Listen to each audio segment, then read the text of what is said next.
Good afternoon. Let's see if we can do a quick 3-minute video while that light is bright. 12:30 sharp. The afternoon. Let's get 3 minutes on there.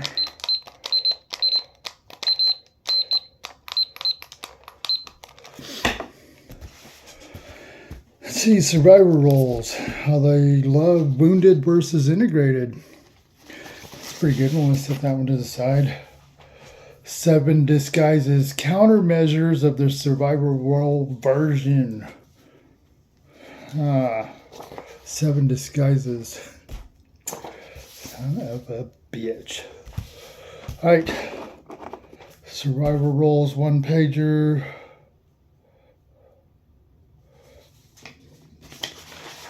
I don't know how I can communicate this in 3 minutes. You know, there's some things you just can't do quickly. Or can you? All right.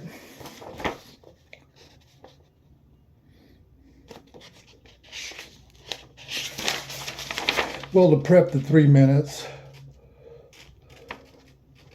this is 10 survival roles. There's really 7 because a couple of them are very similar, depending on what researcher or what books you read will govern which one.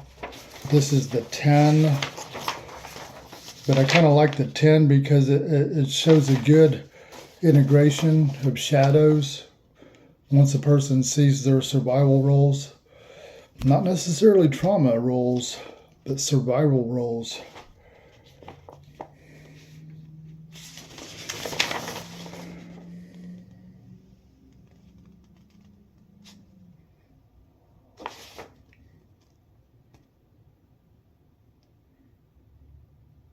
Well, let's go. Yeah.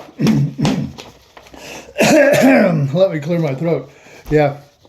Yeah, this is, we'll run through this one.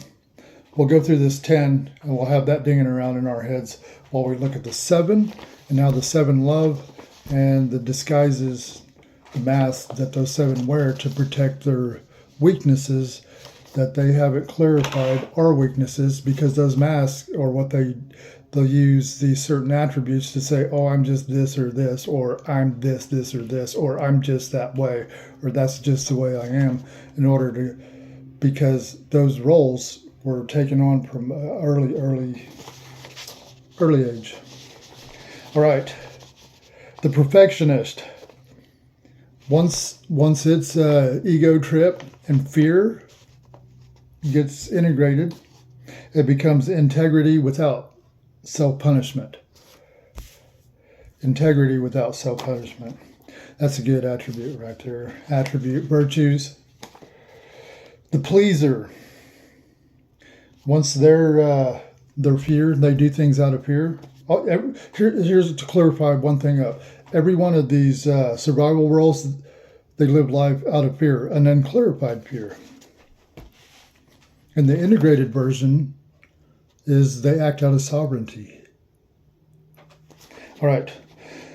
The pleaser, number 2. Once they've integrated all their shadows, it becomes kindness with boundaries. That's a good one. All of us I'm sure we could all use a little more of that. The performer becomes authentic presence without a mask. Now that is what we all are dying for deep down. Every single human being is always dying for that authenticity. I can't even say that word, authenticity. All right, 4, the invisible one. Once their fears are surmounted and they realize they're living in fear and they start living in sovereignty instead, it becomes a quiet strength fully expressed. That's super cool. I bet you'd like to have that one, wouldn't you? Quiet strength fully expressed. Okay, number 5, the fixer. Leadership without self-sacrifice. That's a real good one right there. If you look around on YouTube, you'll see how so many people, if you've been watching like the same ones, 2, 3, 4, 5, 6 years in a row, you'll see a pattern. You look back several years, you'll see where their demeanor was a certain way, And you can see where their ego starts getting poisoned little by little, because so many people are stroking their ego and fucking feeding their ego. And anyways, they get caught in that loop. All right, number 6, the achiever becomes purposeful success rooted in intrinsic value.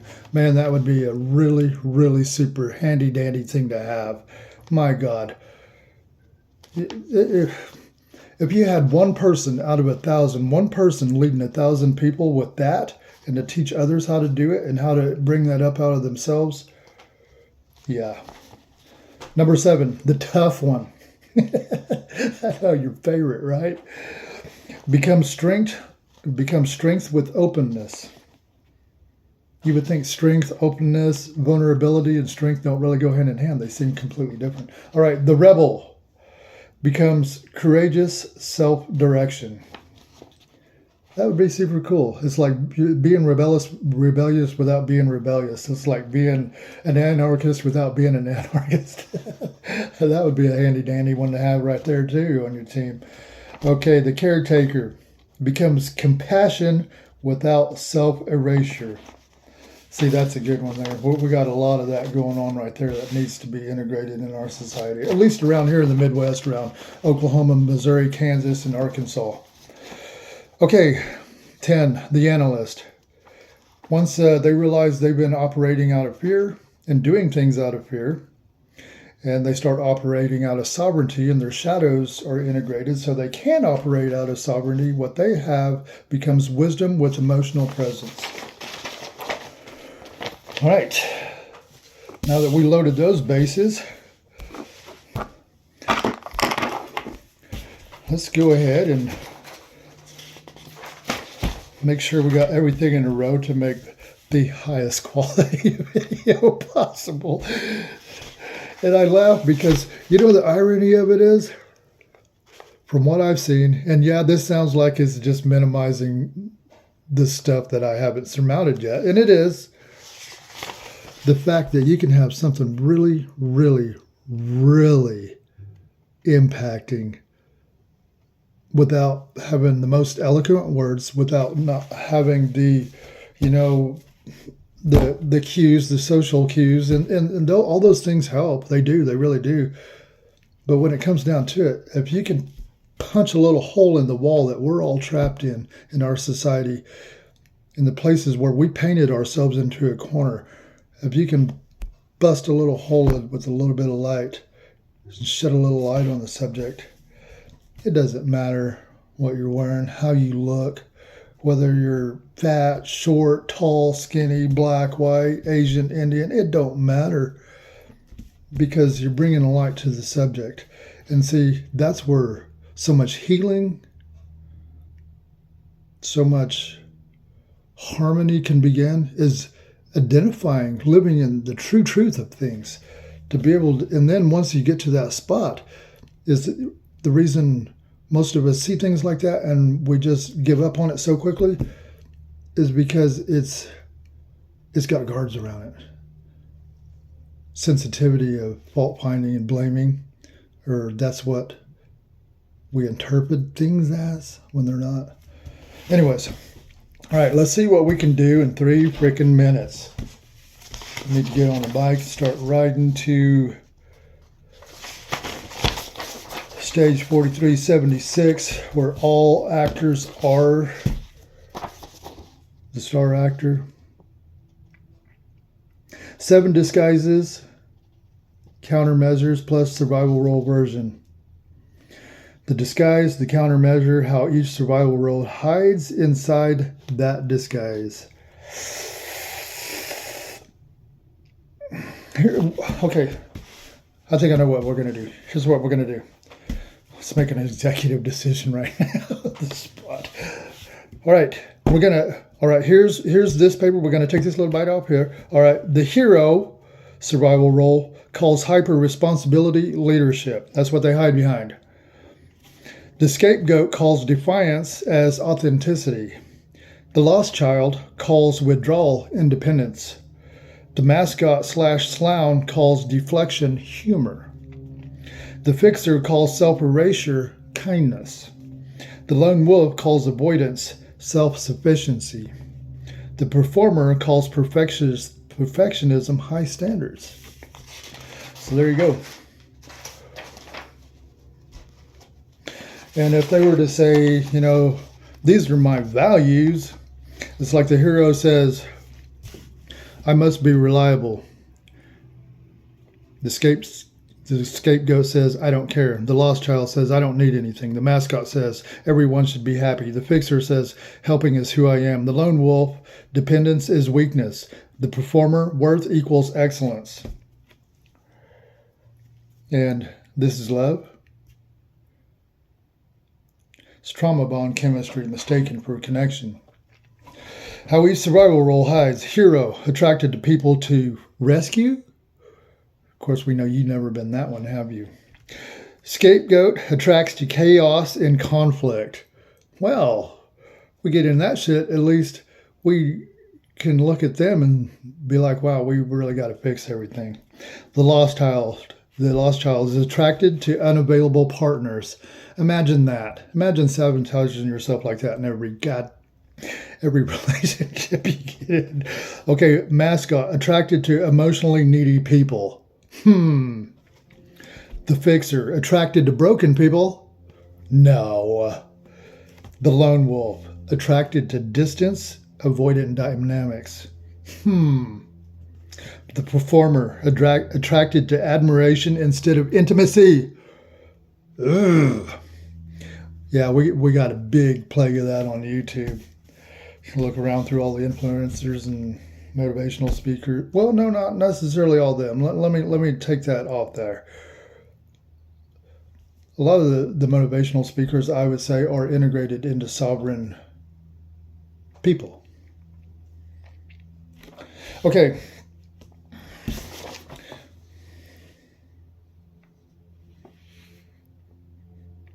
Okay, and then this is another way we speak. These are just my preferences. The hero says, prefers control, safety, predictability. The scapegoat prefers intensity, safety equals chaos. Lost child prefers isolation, safety, no demands. Mascot prefers lightness, safety, no seriousness. Fixer prefers being needed, safety, usefulness. The lone wolf prefers distance, safety, self-reliance. The performer prefers achievement, safety, and safety, approval. All right. This is actually really cheating if you think about it. This isn't like a really true 3 minutes to save the world video, because I just spent, 12 minutes explaining what I'm getting ready to try to attempt in 3 minutes. All right, here we go. 3 minutes. Bam. Ooh, we're losing time. How you love, wounded versus integrated. The hero says, how you love when wounded. You try to carry the whole relationship. You give past your limits, then isolate to recover. You give past your limits, then isolate to recover. You equate being needed with being loved.